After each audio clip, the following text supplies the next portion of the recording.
బులెటిన్లోకి వెళ్లే ముందు ఇప్పటి వరకు 6 బ్రేకింగ్స్ ఒకసారి చూద్దాం. ఫస్ట్ బ్రేకింగ్, మరి కాసేపట్లోనే ఏపీ కేబినెట్ భేటీ, మధ్యాహ్నం సింగపూర్ టీంతో సీఎం మీటింగ్. రాజధాని నిర్మాణమే ప్రధాన ఎజెండాగా మరి కాసేపట్లోనే ఏపీ కేబినెట్ భేటీ కానుంది. రాజధాని నిర్మాణంలో సింగపూర్ భాగస్వామ్యం, అమరావతి పునర్నిర్మాణ పనులు, ప్రధాని మోదీ పర్యటనపై చర్చించనుంది. భేటీ తర్వాత సింగపూర్ టీంతో భేటీ కానున్నారు సీఎం.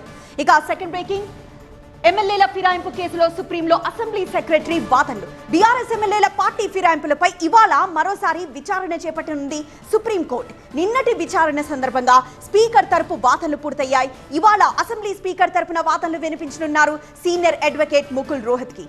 ఇక థర్డ్ బ్రేకింగ్, కంచగచ్చిబౌలి భూములపై నేడు మరోసారి హైకోర్టు విచారణ. కంచగచ్చిబౌలి భూములపై ఇవాళ హైకోర్టు మరోసారి విచారణ జరపనుంది. ఇవాల్టి వరకు చెట్లను కొట్టివేయొద్దు అంటూ నిన్న సాయంత్రం కోర్టు ఆదేశాలిచ్చింది. ఇది ముమ్మాటికి ప్రభుత్వ భూమి, ఇండస్ట్రీ భూమి మాత్రమే తప్ప ఫారెస్ట్ ల్యాండ్ కాదు అంటూ అడ్వకేట్ జనరల్ నిన్న వాదనలు వినిపించారు. ఇక ఫోర్త్ బ్రేకింగ్, పోలీస్ విచారణకు కాకాని హాజరుపై సందిగ్ధత. నిన్న మూడోసారి నోటీస్. మాజీ మంత్రి కాకాని గోవర్ధన్ పోలీసుల విచారణకు హాజరు అవుతారా లేదా అన్న దానిపై సందిగ్ధత కొనసాగుతోంది. నెల్లూరు రూరల్ డీఎస్పీ ముందు విచారణకు హాజరు కావాలంటూ మరోసారి హైదరాబాద్ లో పోలీసులు నోటీసులు ఇచ్చారు. మరోవైపు కాకాని ముందస్తు బెయిల్ పిటిషన్ పై హైకోర్టులో విచారణ సాగనుంది. ఇక ఫిఫ్త్ బ్రేకింగ్, ఇవాళ వక్ఫ్ బోర్డు సవరణ బిల్లుకు లోక్సభ నిన్న ఆమోదం పొందింది.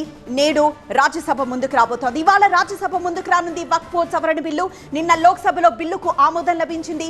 బిల్లుకు అనుకూలంగా 288 ఓట్లు, వ్యతిరేకంగా 232 ఓట్లు పడ్డాయి.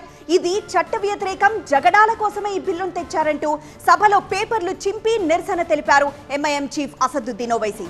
ఇక లాస్ట్ బ్రేకింగ్, భారత ఉత్పత్తులపై 26% సుంకం విధించిన అమెరికా. భారత్ ఉత్పత్తులపై 26% సుంకం విధించింది అమెరికా. మోదీ తనకు స్నేహితుడే కానీ అమెరికాతో భారత్ సరిగా వ్యవహరించలేదన్నారు ట్రంప్. అమెరికా ఉత్పత్తులపై భారత్ 52% సుంకాలు విధిస్తోందన్నారు. చైనా ఉత్పత్తులపై 34% టారిఫ్ ప్రకటించారు. ఇవి ఇప్పటివరకు 6 బ్రేకింగ్స్.